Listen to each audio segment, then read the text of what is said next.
ఎందుకని నేనంటే ఇంత ప్రేమ,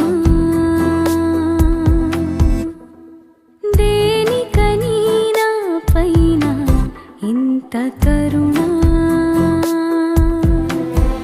జడివానలోయలో ఎదురీత బాటలో ఎన్నడూ వీడని దైవమా యేసయ్యా.